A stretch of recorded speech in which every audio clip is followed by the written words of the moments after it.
जय हिंद दोस्तों, एक बार फिर से स्वागत है आपका अपने YouTube channel pen Asia for selection पर। जैसा कि आपको पता है, हमने एक सीरीज स्टार्ट कर रखी है दिल्ली पुलिस कांस्टेबल एग्जाम्स की, जो नवंबर 2023 में हुई थी। इसी सीरीज में आज हम करेंगे 14 नवंबर 2023 को third shift.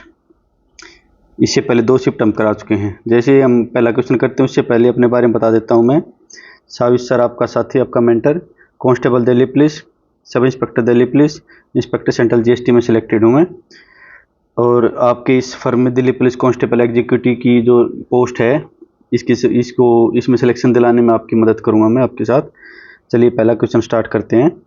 Time and work का एक क्वेश्चन है। यदि 4 पुरुष या 8 महिलाएं किसी काम को 12 दिन में कर सकती हैं, ठीक है, क्या बोला इसने, 4 मेल और इज इक्वल टू 8 फीमेल, ठीक है। तो यहां से क्या निकल के आता है कि 1 मेल 2 फीमेल के बराबर है, 2 वुमेन के बराबर है, कुछ भी मान लो। तो जैसे कि हमको पता है कि total work is equal to total work एक कॉन्सेप्ट होता है।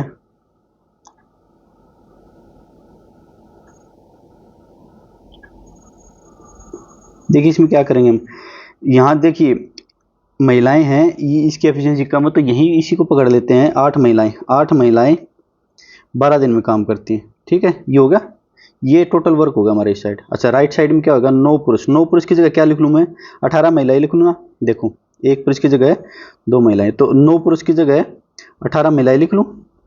और 6 महिलाएं तो हैं ही, और कितनी एफिशिएंसी से काम करेंगी ये। एफिशिएंसी मानो या ना मानो कोई जरूरत नहीं है, एक मानो तो एक मान लो, नहीं तो कोई जरूरत नहीं है। कितनी एफिशिएंसी काम कितने दिन में काम करेंगी वो हमें निकालना है। ये कितने हो गए, 6 दिन 12। अच्छा, किससे कट जाएगा ये, 12 दूनी 24 से कट जाएगा। ये कट जाएगा 4 से। डी की वैल्यू कितनी आ गई, बिल्कुल इजी क्वेश्चन है। क्या करेंगे हम, कौन से ऑप्शन में, सेकंड ऑप्शन में। टोटल वर्क को टोटल वर्क के इज इक्वल टू रख लेंगे, ठीक है, कोई नहीं।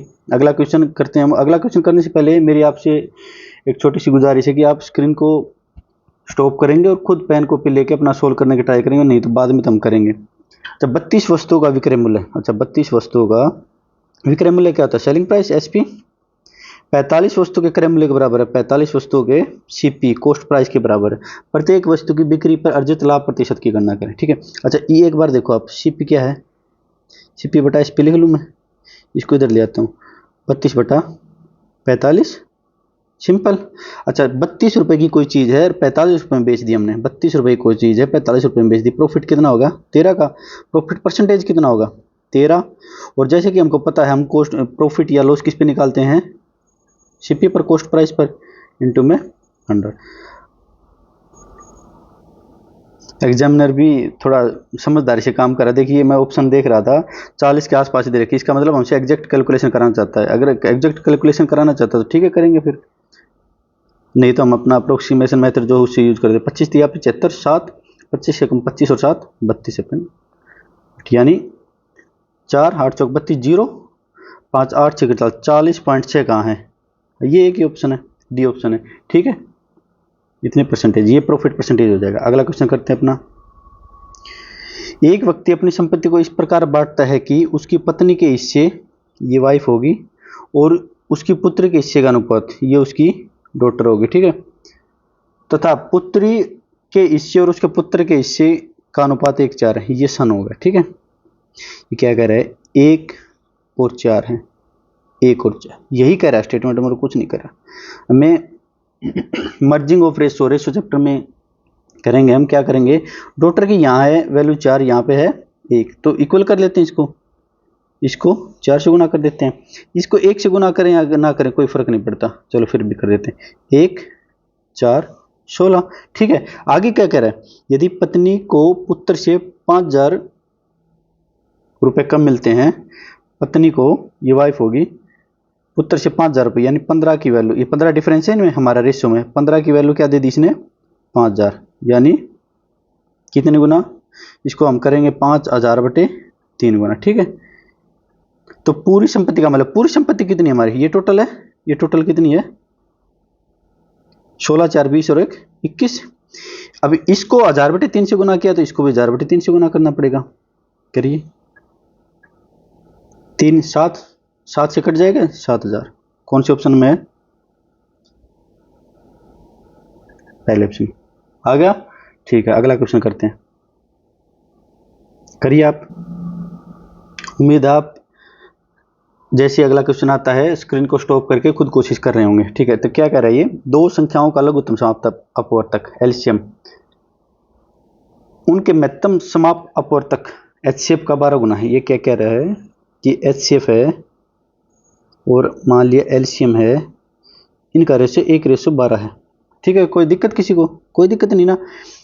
अगर मैं बिल्कुल आसान, बिल्कुल बेसिक से, वरना मानने की जरूरत नहीं, इसको x मान लूँ, इसको x मान लूँ। ये क्या कह रहा है आगे, संख्याओं में से एक संख्या 8 है, दो संख्याएं हैं उनमें से एक दे दी ने 8, और महत्तम समाप्त अपवर्तक एचसीएफ और एलसीएम का योग 52 है। यानी इसने दे दी टोटल कितना हो गया, एलसीएम और एचसीएफ 13 होगा ना, 13x हो गया ना, टोटल वैल्यू दे दी इसने 52।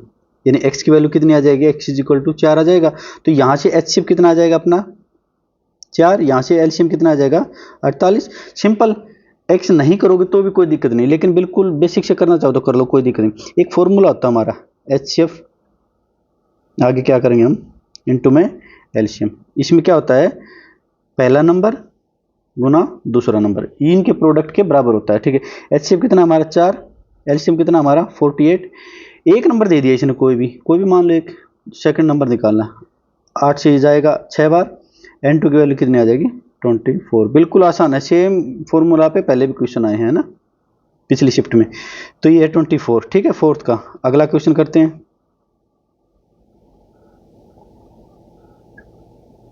एक समबाहु त्रिभुज की प्रत्येक भुजा a इकाई है, a यूनिट है। ठीक है, इस त्रिभुज की, अच्छा ऊंचाई पूछी इसने। इस क्वेश्चन में मेरे ख्याल से क्वेश्चन नहीं है, इसने सीधा फॉर्मूला ही पूछ लिया आपसे। हाइट क्या होती है इक्विलेटरल ट्रायंगल की, √3/2a। कौन से ऑप्शन में है, पहले ऑप्शन में। ये दो तीन फॉर्मूले होते हैं इक्विलेटरल ट्रायंगल के। अच्छा, एरिया पूछ ले तो, कल को एरिया पूछ ले तो √3/4a²। हो सकता है अगली शिफ्ट में पूछ ले। चलो अगला क्वेश्चन करते हैं, ये तो फॉर्मूले का रिवीजन ही किया करवा था इसने।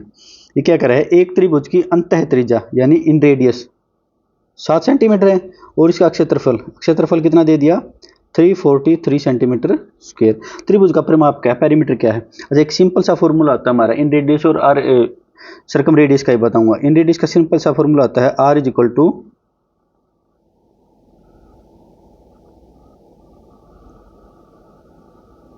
ठीक है, अब इसमें ये क्या है मैं बता देता हूं एक बार। r क्या है, इन रेडियस, अंतः त्रिज्या, ये क्या है एरिया ऑफ ट्रायंगल, और ये s क्या है, सेमी पेरीमीटर यानी परिमाप का आधा। बिल्कुल सिंपल है। r दे दी इसने 7, एरिया दे दी इसने 343, सेमी पेरीमीटर क्या आएगा, ये तो पता है, ये 7 का क्यूब है, ये 7 है, तो ये कितने बार कट जाएगा, स्क्वायर बच जाएगा। ये सेमी पेरीमीटर है 49, इसलिए मिस्टेक होने के 100% चांस है। जल्दी से में आप क्या करोगे, 49 आ गया और आप 49 आंसर लगा दोगे। नहीं भाई, 49 है सेमी पेरीमीटर, और फुल पेरीमीटर क्या आएगा, 2 इंटू में सेमी पेरीमीटर, 2 इंटू में 49, 98 सेंटीमीटर, 98 आंसर है। ये क्वेश्चन मेरे ख्याल से जिसको फॉर्मूला पता है सब कर देंगे, लेकिन इसमें क्या होता है, सिली मिस्टेक के चांस बहुत ज़्यादा होते हैं, तो सिली मिस्टेक से बचना है बस हमें। देखो एग्जामिनर बड़ा चालाक है, 49 दे रखा है डी ऑप्शन में, नहीं फंसना नहीं इस ट्रैप में। अगला क्वेश्चन करते हैं अब। 2.5 वर्ष की अवधि के लिए 4.5% वार्षिक दर से 2,52,500 रुपये की राशि कितनी होगी यदि राशि को साधारण ब्याज पर निवेश किया जाता है। क्या कर रहा है, टाइम दे दिया कितना 2.5 वर्ष, रेट दे दी कितनी 4.5% पर एनम वार्षिक, प्रिंसिपल दे दिया कितना 2,52,500। अच्छा, एक सिंपल सी बात होता है, एसआई का फॉर्मूला क्या होता है, principal into rate into time upon 100, मूलधन गुना दर गुना समय बटे 100।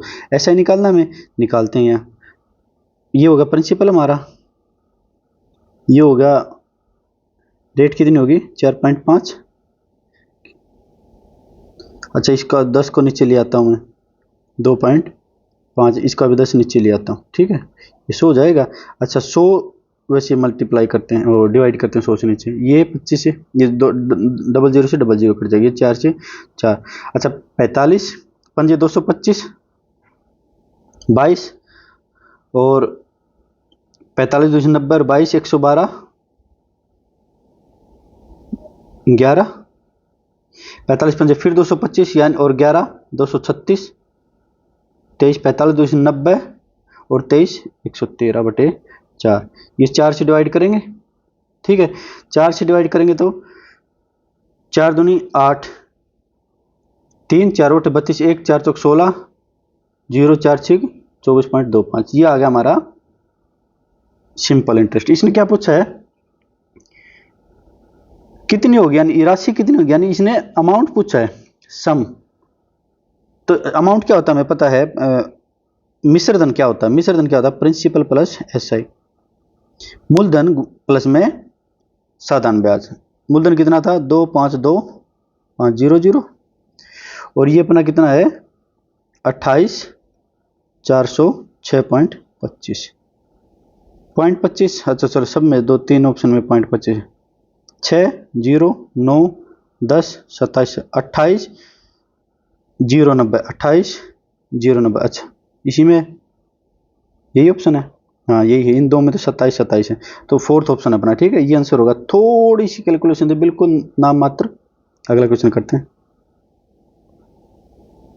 एक 210 मीटर लंबी ट्रेन जो 97 किलोमीटर पर आवर की स्पीड से चल रही है, कोई ट्रेन है, और अगली ट्रेन क्या है 79 किलोमीटर पर आवर की चाल से उसी दिशा में चल रही है। इसकी लेंथ कितनी है 240 मीटर, दूसरी लंबी ट्रेन है, ठीक है। पीछे से आने और इसे पूरी तरह से पार करने में कितना समय लगेगा। अच्छा एक बात बताओ, सेम डायरेक्शन है, एक बात बता दो मुझे, सेम डायरेक्शन है, सेम डायरेक्शन है तो रिलेटिव स्पीड क्या आएगी, माइनस हो जाएगी, 97 माइनस 79। ये क्या है, ये kilometre per hour, kilometre per hour को मीटर पर सेकंड में बदलेंगे, बताओ किसे गुना करेंगे, 5/18 से। और जब मीटर पर सेकंड, चलो एक सेकंड के लिए मैं क्वेश्चन जब पूरा होगा ना तो मुझे एक बार थोड़ा सा यहाँ पे मैं समझाता हूँ, या पर चलो पहले बता दो, किलोमीटर पर आवर से मीटर पर सेकंड में जाएंगे तो 5/18 से गुना कर देंगे, ठीक है। मीटर पर सेकंड से किलोमीटर पर आवर में आएंगे तो 18/5 से गुना कर दें, सिंपल। या किलोमीटर पर आवर था, हमें मीटर पर सेकंड में चाहिए, ये 18 से 18 कट जाएगा, ये आ जाएगा कितना 5 मीटर पर सेकंड। अच्छा दोनों ट्रेन की लेंथ जुड़ जाएगी ना, क्रॉस कब करते हैं, जैसे मान लीजिए एक ट्रेन है, ये दूसरी ट्रेन, इसका अगला हिस्सा इसका पिछला हिस्सा, जब ये इसको पूरी तरह क्रॉस कर देगी तब इसको क्रॉस मानते हैं। ये मान लिया 210 मीटर है, ये कितनी है 240 मान लिया, क्या दे रखा है इसने, तो हमारी डिस्टेंस कितनी हो जाएगी जो इनको ट्रैवल करनी पड़ेगी, 210 प्लस 240 यानी कितना हो जाएगा 450 मीटर। हमारे पास रिलेटिव स्पीड भी है, हमारे पास डिस्टेंस भी है, हमें निकालना क्या है, टाइम निकालना। बस टाइम का फॉर्मूला क्या होता है, डिस्टेंस अपॉन स्पीड। यहाँ पे ये रिलेटिव स्पीड तो रिलेटिव स्पीड बोल सकते हैं, सापेक्ष गति। अच्छा डिस्टेंस कितनी हमारे पास 450, स्पीड की टाइम स्पीड कितनी थी हमारी, यहाँ निकाली थी हमने 5 मीटर पर सेकंड। सिंपल सा क्वेश्चन, 90 मीटर पर सेकंड, तो 90 सेकंड, ठीक है। कौन से आंसर में, कौन से ऑप्शन में, तीसरे ऑप्शन में। अच्छा सिंपल सी बात है, देखो ये सब मैंने करवाया है, ये आप नहीं करोगे, जब हम चैप्टर वाइज कर लेंगे आप सीधा सीधा देखोगे इनका डिफरेंस कितना, स्पीड का इतना, इसको 5/18 से करोगे, ये सीधा ये लिखोगे, फिर यहाँ पे आ जाओगे सीधा, यहाँ पे 2 स्टेप में करोगे क्वेश्चन, है ना। ये क्या है कि मैं थोड़ा एक्सप्लेन कर रहा हूँ क्वेश्चन को, कि जो कमजोर बच्चे हैं उनको भी समझ में आ जाए। अगला क्वेश्चन करते हैं। एक पुस्तक अंकित मूल्य एमपी कितना है, 700 रुपये है, लेकिन खुदरा विक्रेता को 20% की छूट पर मिलता है, यानी रिटेलर को 20% की छूट पर मिलता है, यानी रिटेलर का खुदरा विक्रेता का सीपी कितना हो जाएगा, इस पे 20%, इस पे 20% यानी इसका 80%, 20% की छूट मतलब यानी 80% ही पे करने पड़ेंगे। 00 कट जाएगा, 560 रुपये, 560 रुपये की पड़ेगी उसको, ठीक है। और क्या कह रहे हैं आगे, यदि खुदरा विक्रेता पुस्तक को अंकित मूल्य पर दोबारा बेच देता। अच्छा ये क्या कह रहे हैं, इसने 700 रुपये का एमपी था ना, ये इसको 700 रुपये पर ही बेच देता है, ठीक है। तो लाभ प्रतिशत ज्ञात कीजिए। अच्छा सिंपल सा ऐसे करना चाहो ना आप, सीपी एसपी 560 700, ये 14 से कटेगा, 14 चौक 56, 14 यहाँ से करोगे तो भी कोई फर्क नहीं पड़ेगा, यहाँ से करोगे तो भी कोई फर्क नहीं पड़ेगा। 4 रुपए की चीज़ 5 में बेचती, कितना फायदा होया, एक। ये परसेंटेज बताना हमें, प्रॉफिट परसेंटेज। एक हमें पता है प्रॉफिट या लॉस किस पे निकालते हैं, हमारे कॉस्ट प्राइस क्रय मूल्य पर निकालते हैं 4। 1/4 की वैल्यू मैंने आपको बता रखी है, फ्रैक्शन वैल्यू को हम परसेंटेज में कन्वर्ट करेंगे तो 25%। फिर भी बता देता हूं कैसे होगा। 100 से गुणा कर दो इसको और 1/100 से ही डिवाइड कर दो इसको। 1/100 को क्या लिखते हैं हम, मैं इसको मिटा देता हूं फिर से। 1/100 परसेंटेज का मतलब ही 1/100, ठीक है। इसको हमने परसेंटेज लिख दिया, 1% का मतलब है 1/100, ठीक है। ये कट जाएगा 25 से, तो वैल्यू आ गई हमारी कितनी, 25%। सिंपल, कोई दिक्कत किसी को? कौन से ऑप्शन में है? थर्ड ऑप्शन में। अगला क्वेश्चन करते हैं। एक व्यक्ति अपने धन का 18% खो देता है, ठीक। मान लिया कोई धन है, मान लिया एक्स धन है उसके पास, 18% खो देता है, तो कितना बच गया, 82 और शेष का 87% खर्च करने के बाद उसके पास 122 बचते हैं। 87 खर्च कर दिया तो बच गया कितना, 100 में शेष 87 घटा दो, ये बच गया, उसके पास 122 रुपये बचते हैं, ठीक है। दोबारा देख लो, तो आगे क्या पूछा ना, उसके पास मूल रूप से कितना धन था, लगभग। इसको काटेंगे, 2 से गया 41, ये गया 6, 1। आगे अप्रोक्सीमेशन यूज कर सकते हैं मेथड, नहीं कर सकते, लगता है एग्जामिनर ने हमारी वीडियो देख ली और अब ये अप्रोक्सीमेशन मेथड यूज नहीं करने दे रहा हमें। ये कितना आ जाएगा, 6100 00, और ये कितना आ जाएगा, 13 एकम 13, 1 13 चौक 52 53, ये आ जाएगा। एक ले लिया हमने यहाँ पे 533, ये बच जाएगा कितना, 77, 1 0 नीचे उतार लेंगे, ये फिर एक बार जाएगा, 1 1 नहीं, अब भी 2 ऑप्शन, ये 2 ऑप्शन तो कट गए हमारे, 2 ऑप्शन अब भी हैं। 533, फिर आएगा कितना, ये 7 3 2, अब 1 0 और उतारेंगे, ये जाएगा कितने पर, 5 4, लगभग 5 चौक का 2000 के आसपास, 3 चौक 12 1, अब भी नहीं कट रहा, 4 पर पूरा सोल्व करवाना चाह रहा है। 3 चौक 4 3 12 1, 4 3 12 13 1, 4 5 20 21, ये यहाँ पे आ गया कितना, 8, यहाँ पे 3, यहाँ पे 2, फिर 0, हाँ देखिए 23, ये 4 के आसपास ही जाएगा। अब आगे सोल्व करने की जरूरत नहीं है, ये कितना डबल 4 यहाँ पे। अब आगे बिल्कुल परफेक्ट सोल्व करने की जरूरत नहीं, हमें यहाँ पे बोर्ड का एग्जाम नहीं है कि पूरा लास्ट डेसिमल तक निकालना, हमें अपना ऑप्शन चूज करना है। 4th ऑप्शन आ गया ना, यहाँ तक आना था हमें, ठीक है। अगला क्वेश्चन करते हैं, थोड़ी सी कैलकुलेशन है इसमें, बिल्कुल बाकी कुछ है ही नहीं। 8000 रुपये की राशि पर चक्रवृद्धि ब्याज 18 महीनों में, अच्छा प्रिंसिपल कितना दे दिया भाई, 8000, टाइम कितना दे दिया, 18 महीने, 18 मंथ्स में 1261 हो जाता है, यानी इसने दे दिया अमाउंट कितना दे दिया, 1261। मिश्र धन कितना दे दिया, 1261 में। यदि ब्याज छमाही रूप से चक्रवृद्धि, अच्छा छमाही रूप से चक्रवृद्धि किया जाता है, तो यहाँ पे साइकिल्स कितने हो जाएंगे, 18 मंथ्स हैं और एक साइकिल है 6 महीने का, तो कितने साइकिल हो जाएंगे, 3 साइकिल हो जाएंगे ना, 3 साइकिल्स। 6 महीने में पहला साइकिल कंप्लीट होगा, 12 महीने में दूसरा, 18 महीने में तीसरा, इसका ये मतलब है, ठीक है। अब क्या पूछ रहा है हमसे, हमारा एक फॉर्मूला होता है क्या, सिंपल सा, amount is equal to principal into 1 plus R by 100। इसको एन लिखते हैं कई लोग, मैं इसको साइकिल लिखता हूँ ना, साइकिल कितने साइकिल हुए हमारे, इस अमाउंट को इधर ले आते हैं, amount upon principal is equal to 1 plus R by 100। जी, एक शॉर्ट ट्रिक भी, मतलब शॉर्ट ट्रिक तो क्या है कि बिल्कुल आसान तरीका भी, उससे भी करवा देंगे इसको, 1261 अपॉन में 8000। अच्छा अमाउंट कितना हो जाएगा, 1261 प्लस 8000 मिलके 9261 हो जाएगा, है ना। ये अमाउंट, ये तो हाँ चलो चलो ठीक है, ये आ गया ध्यान में, ये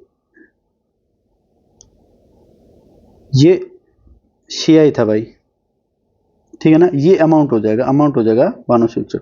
हल किसी बोलने में मिस्टेक हो गई थी ये। अच्छा 1 प्लस आर बाई 100, साइकिल कितनी हमारी, 18 महीने में 3 साइकिल बनेगी, यानी इसको अगर इधर लेके आएंगे तो क्यूब रूट हो जाएगा,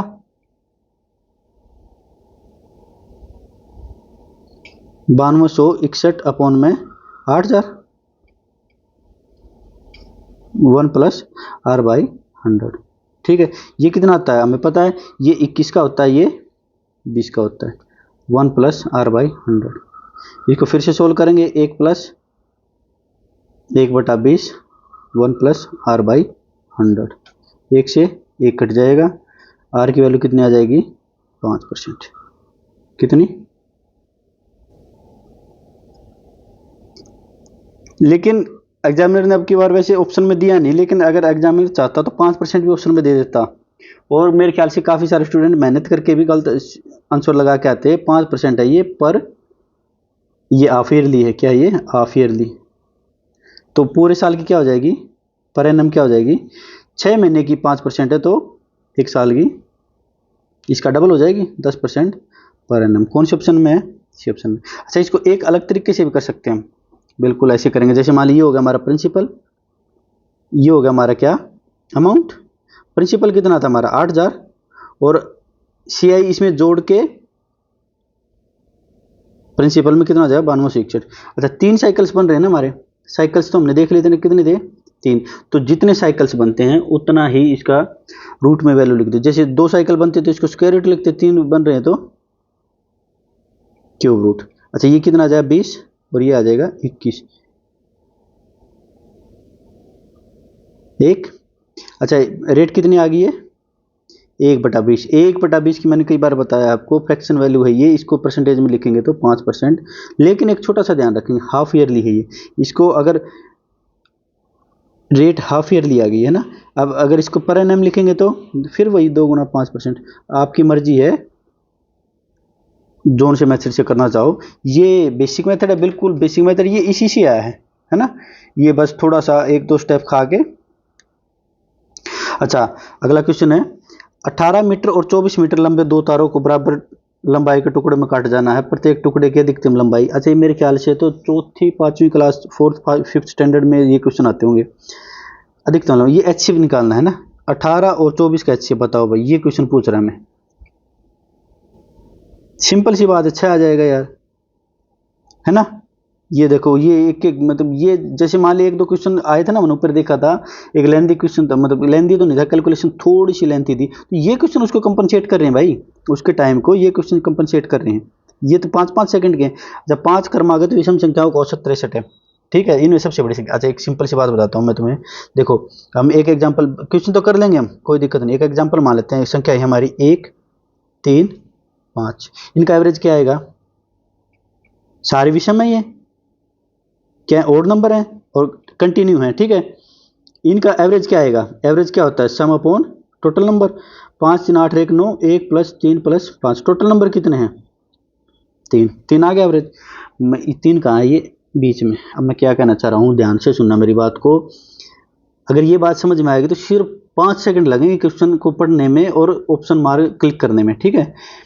अगर ओड नंबर दे रखे ना, जैसे मान ले ये 3 थी, ये 5 दे दिया हमारे क्वेश्चन में, तो इन ओड नंबर में कंडीशन क्या क्या है, पहले तो ओड नंबर होंगे, ये कंजिक्यूटिव ओड नंबर लगातार है ना, कंजिक्यूटिव ओड नंबर होंगे, और फिर क्या होंगे, इनके नंबर्स कितने होंगे, ये भी ओड होंगे, यानी 1 3 5, ये ऊपर 3 लिए थे ना, 1 2 3 4 5, 5 नंबर्स होंगे।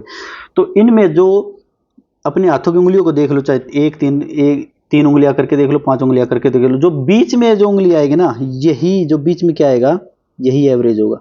बीच में क्या है 63। अब कंजी ओड नंबर में पता है हमें, 2 नंबर आगे बढ़ती, ये हो जाएगी 65 67, ये हमारा आंसर है 67। अगर कम पूछ लेता तो 61 59, कोई आपत्ति। अच्छा, अब ये आपको हो गया कि ये सर ओड नंबर हैं, ये इवन नंबर होते तो ये अगर मान लिया ओड नंबर की जगह कंजिक्यूटिव ओड नंबर की जगह कंजिक्यूटिव इवन नंबर होते तो सब कराएंगे, एवरेज का चैप्टर कराऊंगा, डिटेल में कराऊंगा, ये 4-5 एग्जांपल लेके पूरा बिल्कुल आपके दिमाग में छाप देंगे, ठीक है। 2 कंडीशन याद रखना, ये बीच का कहीं भी कुछ भी सबसे छोटा पूछ लेते तो 59, सबसे बड़ा पूछ लिया तो 67। अगला क्वेश्चन करते हैं, वह सबसे बड़ी संख्या ज्ञात कीजिए जो 90 180 और 240 को पूर्णतः विभाजित कर देती। देखिए एलसीएम एचसीएफ के ही टोटल 3 क्वेश्चन आ चुके हैं अब तक, देख रहे हो आप।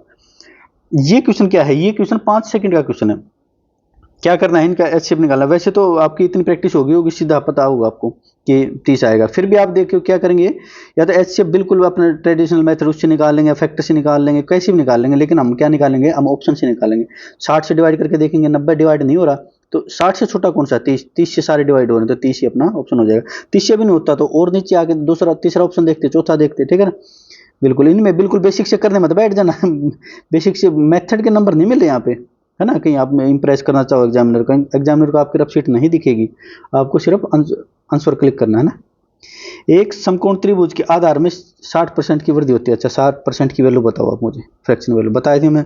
60% का मतलब क्या होता है? 1/100 होता है, 3/5 सिंपल। अब इसमें क्या 60% की वृद्धि होती है, यानी 60% की वृद्धि, यानी 5 में 3 जुड़ जाएगा, 5 में 3 जुड़ जाएगा, 5 से वैल्यू हो गई 8। यानी क्या कहा इसने, जो बेस था ट्रायंगल का ये ओरिजिन मान लेते हैं, ये न्यू मान लेते हैं, 5 से 8 हो गया, ठीक है। सिंपल सिंपल हो गया ना। अब क्या कह रहा है, उसके उसी क्षेत्रफल को बनाए रखने के लिए उसकी ऊंचाई कितनी कम की जानी चाहिए, हाइट कितनी कम की जाए। मैंने आपको ये कंजप्शन में भी बताया था, और ये मैंने मतलब मेरे ख्याल से 2-3 क्वेश्चन हो चुके हैं इस टाइप के, जो टाइम स्पीड एंड डिस्टेंस में भी है। जो इन्वर्सली प्रोपोर्शनल हो ना, या फिर जहाँ पे नो चेंज का कॉन्सेप्ट लगे, ये बताऊंगा मैं आपको सारे परसेंटेज में। नो चेंज का कॉन्सेप्ट क्या होता है, यानी ये जितना बड़ा है उतना ही घटाएं, कितना घटाएं कि मतलब जो फाइनल रिजल्ट है वो नो चेंज पे आए। तो इसको क्या करेंगे, इसका इन्वर्स कर देंगे, 1/5 1/8 का रेशियो ले लेंगे, दो ही हैं तो इसको क्या करेंगे 1/5 और 1/8 करेंगे ना, ये देखना 8 और 5 ही आ जाएगा। यानी ये जल्दी जल्दी ये बस सीखने का मेथड है ये, बाकी करेंगे ऐसे। 5 से 8 हो गया तो 8 से 5 हो गया, ये कुछ नहीं लिखोगे तुम एग्जाम में, सीधा ये लिखोगे 5 से 8, 8 से 5। कितना कम हो गया भाई, 3, ठीक है। तो 3 कम हो गया 8 पर। यहां भी बताऊंगा मैं, 1/8 की वैल्यू होती है 12.5%, 3/8 की वैल्यू होती है 37%। या नहीं, अगर आपको मन नहीं मान रहा तो आप परसेंटेज में करके देख लीजिए, मैं कहते हो तो करके दिखा देता हूँ फिर से एक बार। चलो लास्ट क्वेश्चन, एक 15-20 सेकंड ज़्यादा एक्स्ट्रा लग भी गई तो क्या नुकसान। 100 कर देंगे और 100 से ही हम डिवाइड कर देंगे, 100 से डिवाइड करेंगे उसको परसेंटेज लिख देता हूँ मैं। ये कितने पे जाएगा, 12.5 पे, 12.5 तिया 37। ये बिल्कुल टिप्स पे याद करवा दूंगा आपने, है ना। मैं परसेंटेज से खेलना सिखा दूँ। 37.5 चौथा ऑप्शन है, ठीक है। ये हमारे 15 क्वेश्चन हो गए दिल्ली पुलिस के। एक बार फिर से मैं अपने बारे में बता देता हूँ। Constable Delhi police, sub inspector Delhi police, inspector central GST, inspector में सेंट्रल जीएसटी में सिलेक्टेड हूँ मैं। तो आप मेरे ख्याल से बने रहेंगे मेरे साथ, तो अब जल्द से जल्द आपको कुछ ही दिनों में, अगले कुछ 2-4 शिफ्ट और करवा के कुछ ही दिनों में चैप्टर वाइज शुरू करेंगे हम। चैप्टर वाइज में क्या स्टार्ट करेंगे हम, अच्छा मैं बता देता हूँ एक बार, चैप्टर वाइज में क्या स्टार्ट करेंगे भाई। चैप्टर वाइज में जैसे यहाँ करवा दूँ मैं, यहाँ बता देता हूँ आपको, थोड़ा सा एक रफ था ना यहाँ पे। अच्छा चलो यहाँ बता देता हूँ। चैप्टर वाइज में क्या करेंगे हम, दिल्ली पुलिस कांस्टेबल एग्जीक्यूटिव, है ना, Delhi police constable driver, Delhi police head constable minister. ये मेरे ख्याल से 2017, 20 और 23 में हुए थे एग्जाम, है ना। और ये दिल्ली पुलिस हेड कांस्टेबल